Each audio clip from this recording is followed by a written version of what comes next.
বাংলার পক্ষ থেকে সবাইকে স্বাগতম। শিক্ষার্থী, আশা করি আপনারা প্রত্যেকে ভালো আছেন, সুস্থ আছেন। আপনারা যারা কারিগরি শিক্ষা বোর্ডের অধীনে এইচএসসি একাদশ, এইচএসসি দ্বাদশ, বিএম শাখা থেকে একাদশ দ্বাদশ, এছাড়া ডিপ্লোমা ইন কমার্স পরীক্ষা 2025-এর ফর্ম পূরণের সময় বৃদ্ধি প্রসঙ্গে, তার মানে একটা ফর্ম পূরণের ডেট দেওয়া হয়েছিল কারিগরি শিক্ষা বোর্ডের অধীনে, সেটা আবার ফর্ম পূরণের ডেট একটু বাড়িয়েছে। সেটা হচ্ছে আমরা দেখছি টিসিবিসি নাম্বার 2-3 তারিখ থেকে হতে 17-3 তারিখ পর্যন্ত, আর আগে ছিল, আর বর্তমান হচ্ছে 2-3 তারিখ থেকে 27 তারিখ পর্যন্ত।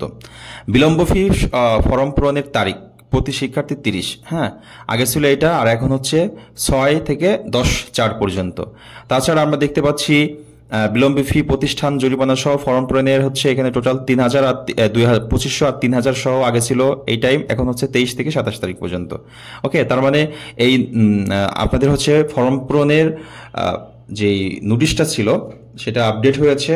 যারা বিএম শাখা থেকে একাদশ দ্বাদশ থেকে, অথবা এইচএসসি ভোকেশনাল থেকে, টেকনিক্যাল থেকে একাদশ দ্বাদশ, এবং ডিপ্লোমা ইন কমার্স একাদশ দ্বাদশ, আমাদের এখানে ফর্ম পূরণের যে সময়সীমা সেটা পরিবর্তন হয়েছে। নোটিশটা আমি পিডিএফ ফাইল আপনাদেরকে ডিসক্রিপশন লিঙ্কে দিয়ে দিব, আপনারা দেখে নেবেন, ইনশাল্লাহ ভালো হবে। আর যারা এখনো ফর্ম ফিল আপ করেন নাই, বোর্ডে অবশ্যই যোগাযোগ, স্কুলে আপনার প্রতিষ্ঠানে অবশ্যই যোগাযোগ করুন, ভালো হবে। আল্লাহ হাফেজ।